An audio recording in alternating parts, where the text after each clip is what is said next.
kitchen table, I find myself detained in conversation with this shell-casing long-dubbed grandpa. These dialogues so often sound of coughing carbines, there's much clicking, much getting stuck. Because his years outrank mine, I take his words like orders. His stories lead together like fallen comrades. Though I already have their dog tags in pocket, I play audience anyway. With every exchange, he explains that he is coming closer to the grave, and I suppose the feet of a soldier live by no other way. The last step is always the freshest in the dirt. But ever since I'm matured enough to read the writings on the wall, our relationship has been his feet coming clean. It astounds me.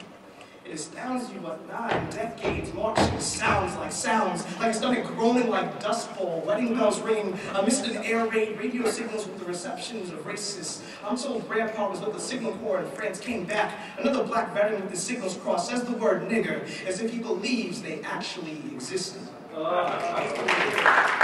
Conflict confused a gun.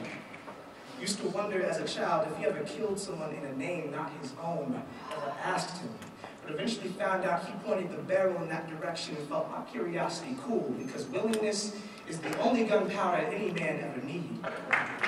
His defense to me on the ground, his defense, felt threatened, return of threatened kind. See, bravado had to be his bread when broke his brother in barrack. The army was segregated just like everything else was, and he never forgets to interject this, almost as if to remind himself, but I'm thinking, why would he want to remember it in the first place?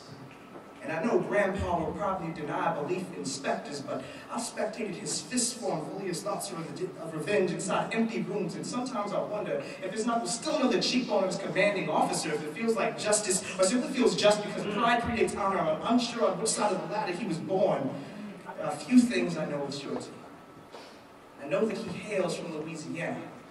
He knows no fear in fighting, that he has only flinched twice in his lifetime. The first was Margie, my grandmother. The second was fatherhood. I know he drove a truck for his livelihood, that he owed it himself, that his wife delivered 10 children while he made deliveries, and he's never seen the type to admit any weaknesses, but he seems to flinch whenever we meet eyes. So maybe after all this time, he's finally letting go.